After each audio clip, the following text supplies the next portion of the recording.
हाय दोस्तों, कैसे हैं आप सभी लोग। उम्मीद है सब लोग बहुत बढ़िया होंगे, बहुत ज़बरदस्त होंगे और पढ़ाई आपकी बिल्कुल अपने चरम पे होगी।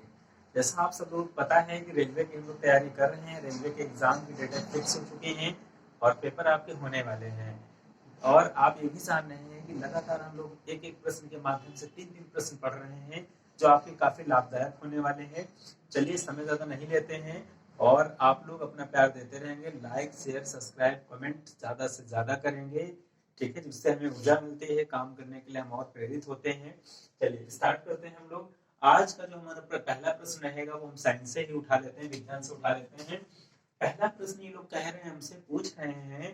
पहले प्रश्न में इनका मानना ये है, ये कह रहे हैं आरबीसी की कब्र किसे कहा जाता है, या आरबीसी का कब्रिस्तान किसे कहा जाता है। अगर हम ऐसे पूछ लें तो ये हमारा उत्तर क्या होगा। पहले तो आप जान लीजिए कि आरबीसी की कब्र किसे कहा जाता है। तो हमारा जवाब होगा यकृत या फिर फ्लीहा को। फिर से सुन लीजिए, यकृत या फ्लीहा को हम आरबीसी का कब्र या आरबीसी की कब्रिस्तान कहते हैं। ये तो हमारा पहला प्रश्न हो गया। अब थोड़ा सा हम ये जान लेते हैं आरबीसी क्या होता है। आरबीसी का जो आरबीसी रेड बेसिलस, ये ऐसे जो मतलब सिस्टम हमारा। आरबीसी का मतलब जो लाल रक्त कणिकाएं होती हैं उनको हम आरबीसी बोलते हैं, ठीक है। तो आरबीसी का जो पहला प्रश्न बनाया हमने, तो वो बनाया है कि आरबीसी की कब्र किसे कहा जाता है, यकृत फ्लीहा को। सेकंड वो पूछ लेंगे कि जो आरबीसी है इनका जीवन काल कितना होता है। कई बार पूछा गया है, क्योंकि डब्ल्यूबीसी होती हैं श्वेत रक्त कणिकाएं, और ये वाली हमारी लाल रक्त कणिकाएं, लाल रुधिर कणिकाएं ऐसे बोल सकते हैं हम लोग। तो इनका जो जीवन काल होता है 20 से 120 दिन होता है, और 20 से 120 दिन के बाद में जाकर के फ्लीहा या यकृत में अपने आप को समाप्त कर देती हैं। दूसरा जो इनसे प्रश्न वो जीवन काल से हो गया, पहला प्रश्न वो, और दो प्रश्न ये हो गए। तीसरा जब वो आपसे पूछते हैं कि आप ये बताइए कि आरबीसी का जो निर्माण होता है, समाप्त तो यहाँ पे हो रही है लेकिन निर्माण कहाँ पे हो रहा है, ये बहुत ज्यादा इंपॉर्टेंट है। तो जो अस्थि मज्जा होता है, अस्थि मज्जा में आरबीसी का निर्माण होता है। और आरबीसी को अस्थि मज्जा में जब निर्माण होता है उसको हम और किस नाम से जानते हैं, उसको हम लोग बोलचाल में बोन मैरो बोलते हैं, ठीक है। बोन मैरो कह लें या फिर हम अस्थि मज्जा कह लें, वहां पर आरबीसी का निर्माण होता है, फ्लीहा यकृत में जाके समाप्त हो जाती हैं। इनका जीवन काल 20 से 120 दिन होता है, ठीक है। पहला प्रश्न हम लोगों ने कंप्लीट कर लिया। आगे हम लोग देखते हैं दूसरा जो अपवादग्रस्त क्वेश्चन है, जो अपवादित है, थोड़ा सा एक्सेप्शन है, इसलिए पूछा जाता है। पूछेंगे मगरमच्छ के कितने हृदय पाए जाते हैं, how many chambers in crocodiles, ठीक है। मगरमच्छ के जो है हमारे कितने चैम्बर्स हैं, कितने हृदय कक्ष हैं। तो हृदय कक्ष की जो बात हो रही है, तो कितने होते हैं, 4। 4 इसलिए विवादित है क्योंकि मगरमच्छ जो हमारा होता है, मगरमच्छ किसमें आता है, किस कैटेगरी में आता है, सरीसृप में आता है। और सरीसृपों की एक ये विशेषता होती है कि उनके चैम्बर्स कितने होते हैं, मोस्टली 3 होते हैं। 3 चैम्बर्स होते हैं, लेकिन उन्हीं सरीसृपों में हमारा जो मगरमच्छ है, ठीक है, जो जलीय जीव है, इसके कितने दिखाई पड़ते हैं, 4। इसलिए इंपॉर्टेंट हो जाता है, आप अच्छे से इसको पढ़ करके जाइएगा। और मगरमच्छ के साथ साथ में ही चिड़िया के कितने हैं, मनुष्य के कितने हैं, ये थोड़ा सा आप देखते चलेंगे, ठीक है। चलिए अगला हम देखते हैं, करनाल बंट बीमारी किस फसल की है। करनाल बंट हो या बांट हो, ऐसे अगर आपसे प्रश्न पूछा जाता है तो आपके दिमाग में तुरंत जवाब क्लिक कर जाना चाहिए कि ये फसलों से संबंधित प्रश्न है। जो हमारे वहाँ फसलें बोई जाती हैं, उन फसलों में कई प्रकार के रोग हो जाते हैं, ठीक है। तो उन्हीं रोगों के उन्होंने प्रकार पूछ लिया है कि ये वाला जो रोग लगेगा ये किसके लगेगा। जैसे कैंसर है तो क्या पेड़ों के हो रहा है, कैंसर नहीं हो रहा है। टाइफाइड हो रहा है, जुकाम, हैजा, ठीक है, काली खांसी, कुकुर खांसी, टेटनस, ये पेड़ों और वृक्षों को तो नहीं हो रहा है, ये मनुष्य को हो रहा है। लेकिन जो पेड़ पौधों को हो जाता है, जिनकी फसलों में हो जाता है रोग, सवाल इन्होंने ये आपसे पूछ रखा है। तो अगर ये पूछा जाए करनाल बंट बीमारी किस फसल की बहुत ज्यादा चर्चित रहता है, तो आप बता दो कि गेहूं का। गेहूं में करनाल बंट नाम की बीमारी हो जाती है। आगे हम इसी प्रकार से देख लेते हैं, जैसे अगर वो पूछ ले कैंकर बीमारी रोग किसमें हो जाती है। कैंकर रोग किसमें होता है, नींबू में हो जाता है। झुलसा रोग किसमें हो जाता है, तो आलू में हो जाता है। लाल सड़न रोग किसमें हो जाता है, तो आप देखोगे गन्ने में हो जाता है। ऐसे बहुत सारे रोग आप थोड़ा थोड़ा सा देख लोगे, ये एक संक्षिप्त डिटेल भी आपको मिली जा रही है। बाकी ये प्रश्न तो आपको सीधा सीधा ही मिला है, ठीक है। पेपर में आएगा तो आप लगा दोगे, थोड़ा सा और देख लेंगे, जो अभी आपके पास दिन है 17, 18, 20 दिन जो भी है। आगे अगला आप देख लोगे, बाक्साइड किसका अयस्क है। कई बार अयस्क पूछा जाता है कि अयस्क और निष्कर्षण किससे होते हैं। तो अगर आपसे पूछा जाए, बहुत इंपॉर्टेंट है कि बॉक्साइट किसका अयस्क है, तो एल्युमिनियम का है। बहुत ही ज्यादा इंपॉर्टेंट है कि बॉक्साइट किसका अयस्क है, निष्कर्षण से निकलता है। तो अगर आप जवाब आप बताओगे तो जवाब आपका रहेगा एल्युमिनियम। बहुत इंपॉर्टेंट है। आगे देखते हैं हम लोग। अगला इन्होंने पूछ रखा है ज्योग्राफी से कि बेरिंग जल संधि कहाँ है। मतलब जो बेरिंग जल संधि पाई जाती है, तो पहले तो आप ये जान लिए कि बेरिंग जल संधि किनके किनके बीच में पाई जाती है। तो चुकसी सागर, कौन सा सागर, चुकसी सागर और बेरिंग सागर के बीच में जो जल संधि पाई जाती है उसको हम बेरिंग जल संधि के नाम से जानते हैं। बेरिंग जल संधि प्लस चुकसी, मतलब बेरिंग सागर प्लस चुकसी सागर के बीच में जो जल संधि है उसको हम बेरिंग जल संधि के नाम पे जानते हैं। लेकिन अगर इसकी हम भौगोलिक स्थिति जानने का प्रयास करें, जियोग्राफिकल टाइप में जानने का प्रयास करें कि कहाँ से कहाँ पे पाई जाती है, तो आप बता दोगे अलास्का और रूस के बीच में। कई बार ऐसे प्रश्न बनते हैं, जैसे छोटी छोटी रेखाएं पूछ लेता है, मैकमोहन रेखा किसके बीच में है, भारत चीन के बीच में है, रेडक्लिफ रेखा किसके बीच में है, भारत पाकिस्तान के बीच में है। ऐसे ही ठीक चैनल के बारे में पूछ लेता है, 10 डिग्री चैनल कहाँ पे है, 9 डिग्री चैनल कहाँ पे है। ठीक उसी प्रकार से उन्होंने पूछा है बेरिंग जल संधि किसके किसके बीच में है।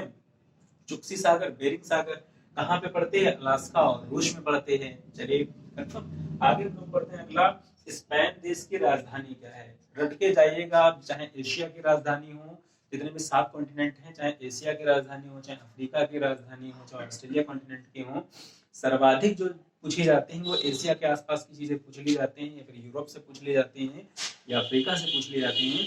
तो आप याद करके जाएंगे, बहुत अच्छे तरीके से कंफर्म करके जाएंगे। 10-50 राजधानी आप रट करके जाएंगे, पढ़ करके जाएंगे, ज्ञात करके जाएंगे। तो ये लोग पूछेंगे स्पेन देश की राजधानी, तो आपका जवाब क्या रहेगा, मैड्रिड। स्पेन देश की राजधानी क्या कहलाती है, मैड्रिड। और स्पेन आपका किस लिए जाना जाता है, बुल फाइटिंग के लिए। ऐसे अगर आपसे पूछा जाता है ऐसा कौन सा देश विश्व में आपको दिखाई पड़ता है जहां पर बुल की फाइटिंग होती है, बुल का मतलब सांडों की लड़ाई दिखाई पड़ती है। अगर सांडों की लड़ाई की बात अगर हम करते हैं तो आपका आंसर क्या रहना चाहिए, तो आपका आंसर आप तुरंत बता दोगे कि हमारा स्पेन में दिखाई पड़ते हैं। आपके वहां भी होता है, जैसे ये सांडों की लड़ाई बड़ाई तो खैर नहीं है, उनका एक खेल है जल्लीकट्टू। और जल्लीकट्टू के बारे में आप जानते हैं, जल्लीकट्टू कहाँ पे दिखाई पड़ता है, आपका तमिलनाडु के क्षेत्र में। ठीक है, तो ये सब सारी चीजें आप याद रखोगे। अगला प्रश्न हम देखते हैं, किस अनुच्छेद को आपातकाल में भी समाप्त नहीं कर सकते हैं। भारत में कई सारे आर्टिकल्स आपको दिए गए हैं, हर लेक्चर में हम आपको बता रहे हैं, रटा रहे हैं आपको। 395 आपके अनुच्छेद हैं, 22 आपके भाग हैं कॉन्स्टिट्यूशन में, जो बाबा साहब के द्वारा लिखा गया, डॉक्टर भीमराव अम्बेडकर जी के द्वारा लिखा गया। उसमें जब आप देखोगे कि जो हमारे आर्टिकल्स हैं, जो हमारे अनुच्छेद हैं, जब देश में आपातकाल लगता है, आपातकाल 3 प्रकार से होते हैं वहां पर। राष्ट्रीय आपातकाल 352, ठीक है, उसके बाद में 356 राज्य का, राज्यों की जब संवैधानिक स्थितियां खराब हो जाती हैं, राज्यपाल जी के कहने पर राष्ट्रपति जी राज्यों में राष्ट्रपति शासन लगा करके आपातकाल लगा देते हैं। अगला हम देखते हैं वित्तीय आपातकाल 360, जो आज तक लगा नहीं भारत में। तो ऐसे आपातकाल के समय जितने भी आपके राइट्स मिले होते हैं, फंडामेंटल राइट्स, अधिकार मिले होते हैं, तो वो अधिकारों में से जो अनुच्छेद के माध्यम से मिले हैं, क्योंकि मौलिक अधिकार आपका कहाँ से है, मौलिक अधिकार संविधान के भाग 3 में और अनुच्छेद 12 से 35। तो 12 से 35 के बीच में ही आपके जो आर्टिकल्स आ जाते हैं, तो कहाँ पे माना गया है, तो अगर 12 से 20 के बीच में आ जाते हैं, किस अनुच्छेद को आपातकाल में शामिल नहीं कर सकते, ये सवाल था। तो अनुच्छेद हमारा जो 20 और 21 है, 20 और 21, इनको किसी भी स्थिति में हम समाप्त नहीं कर सकते हैं, चाहे आपातकाल आए या उनका पापा आ जाए। ठीक, क्योंकि ये हमें कौन सी स्वतंत्रता देते हैं, प्राण एवं दैहिक स्वतंत्रता का भाव कहाँ पे दिखाई पड़ता है, इन दोनों में दिखाई पड़ता है। ठीक है, कंफर्म है, रट लीजिएगा। आगे हम लोग देखते हैं भारतीय रेलवे का जन्मदाता किसे माना जाता है। रेलवे का एग्जाम देने जा रहे हैं तो बिल्कुल ये रट कर देके जाइए, बिल्कुल आपको ज्ञात होना चाहिए कि the father of Indian railway, यानी कह सकते हैं भारतीय रेलवे के जनक कौन है। तो आप देखोगे कि भारत में जो पहली रेल चली 1853 में मुंबई से थाने के बीच में 34 किलोमीटर, तो इन्होंने पूरा का पूरा भारत में रेलों की लाइनें बिछा दी पूरी तरीके से। कौन, लॉर्ड डलहौजी। और लाल डलहौजी को हमने पिछले वीडियो में जाना भी है, या हम पहले से भी जानते हैं कि राज हड़प नीति के लिए बहुत ज्यादा फेमस भी रहे थे, राज्यों को हड़प लेते थे, कहानी वहानी इधर उधर की बता बतू करके। तो ये राज भारतीय रेलवे के जन्मदाता के रूप में लॉर्ड डलहौजी आपका उत्तर रहेगा। ठीक है, आगे हम लोग देखते हैं सुपर मॉम के नाम से कौन जाना जाता है। पेपर में आ जाएगा, आप चकाचौंध हो जाएंगे कि ये कौन सा प्रश्न हो गया, है ना। कि चकाचौंध वाली बात है। सुपर मॉम, ऐसे ऐसे वहां पे विकल्प दे देंगे कि आप विकल्पों के माध्यम से परेशान हो जाएंगे। तो सुपर मॉम का मतलब ये है, अगर ऐसे पूछा जाए, भारतीय सुपर मॉम के नाम से जाना जाता है मैरी कॉम को। मैरी कॉम वो है जिन्होंने भारत को हजारों गौरव के क्षण दिए हैं, 6 से 7 बार।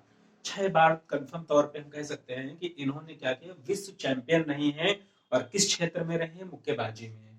आफ्टर मैरिज इनका विवाह हो गया, इनके बच्चे भी हैं, उसके बावजूद में भी पूरे विश्व जगत में, पूरे विश्व पटल पर इन्होंने क्या कर दिया है, 6 बार मुक्कों से अपने ऐसी धमक पैदा करी है कि विश्व चैंपियन हुए हैं। और ये कहाँ के निवासी हैं, ये मणिपुर के निवासी हैं। इनसे हमको प्रेरित होना चाहिए, शिक्षा लेनी चाहिए कि कितना टफ कंडीशन में इन्होंने भारत को स्वर्णिम पद दिए हैं। तो अगर ये पूछ लिया जाए super mom, super mom, mom सभी हैं, सभी माताएं हैं, तो उनमें जो सुपर मॉम का दर्जा जिनको दे दिया गया उनका नाम क्या है, मैरी कॉम, जो हमारे लिए गोल्ड जीत जीत करके लाई हैं। आगे हम आगे देखते हैं, राष्ट्रीय राजमार्गों का चौराहा के नाम से किसे जानते हैं। तो राष्ट्रीय राजमार्गों का मतलब ये होता है जो हमारा नेशन है, जो हमारा देश है, इसमें बहुत सारे राष्ट्रीय राजमार्ग पाए जाते हैं, राज्य राजमार्ग पाए जाते हैं। लेकिन जब आप जाओगे उत्तर प्रदेश के कानपुर में, तो कानपुर में क्या होता है, ऐसे बहुत सारे आपको मार्ग दिखाई पड़ते हैं जो देश के विभिन्न विभिन्न हिस्सों के लिए निकलते हैं, जाते हैं। और इसका आंसर हमारा इसीलिए क्या हो जाता है, राष्ट्रीय राजमार्गों के चौराहा के नाम से किसको जानते हैं हम लोग, कानपुर को जानते हैं। और कानपुर क्यों फेमस है, आप लोग जानते हैं, लेदर की वस्तुओं के लिए, फैक्ट्रियों के लिए, ऐसे इन सारी चीजों के लिए जानते हैं। और कानपुर किस किस नदी के किनारे बसा हुआ है, गंगा नदी के किनारे बसा हुआ है। और गंगा सर्वाधिक प्रदूषित कहाँ पाए जाते हैं, कानपुर से इलाहाबाद के बीच में, यानी प्रयागराज के बीच में। इनमें सबसे ज्यादा बीओडी इसी माध्यम में पाया जाता है। और कानपुर अपने लेदर के सामान के लिए, चमड़ा के उद्योग के लिए, फैक्ट्रियों के लिए काफी फेमस है। और हाल के सालों में देखा गया है, वर्षों में देखा गया है कि कानपुर में थोड़ा सा गंदगी में रैंकिंग इनकी ऊपर ही रहती है। चलिए आगे हम लोग देखते हैं, त्योहारों के नगर के नाम से किसको जानते हैं। भारत क्या है, बहुत उत्साही देश है, मतलब उत्साहवर्धन है, त्योहारों का देश है। यहाँ हर एक दूसरे दिन त्योहार मनाते हैं लोगों के बीच में खुशियां मनाने के काफी अवसर आते हैं। लेकिन भारत में एक ऐसा शहर है, ऐसा थोड़ा सा शहर है जहां पर बहुत ज्यादा ही फेस्टिवल्स मनाए जाते हैं। कहो एक दिन में 2-2 त्योहार मना ली जाए। तो अगर ऐसी बात कर ली जाए कि त्योहारों के नगर के नाम के हम किसको जानते हैं, तो आपका जवाब रहेगा मदुरई। और मदुरई तमिलनाडु, चेन्नई के आसपास वाला जो क्षेत्र है, तो तमिलनाडु में क्या पड़ता है, मदुरई। मदुरई को हम और किस नाम से जानते हैं, मंदिरों के नाम से जानते हैं। चेन्नई के बारे में अगर जाने, चेन्नई सुपर किंग्स आईपीएल में मैच भी खेलती है। और तमिलनाडु में अभी पाया जाता है कि जमीन के नीचे, भूतल के नीचे जो पानी का जो रेशियो है वो काफी घटता चला गया है। यानी कई कई जगह पे पानी निकलना भी बंद हो गया है। नारियल की खेती बहुत ज्यादा होती है, तटीय क्षेत्र है, ऐसी सारी चीजें। ठीक है, तो आज का भी हमने क्लास देखा, काफी अच्छा रहा आज का भी क्लास। आप लोग पढ़ते रहेंगे और पेपर में बहुत अच्छा करके आना है हम सभी को। लेकिन हमें वीडियो को लाइक और शेयर सब्सक्राइब करते रहना है। चलिए ठीक है, थैंक यू सो मच।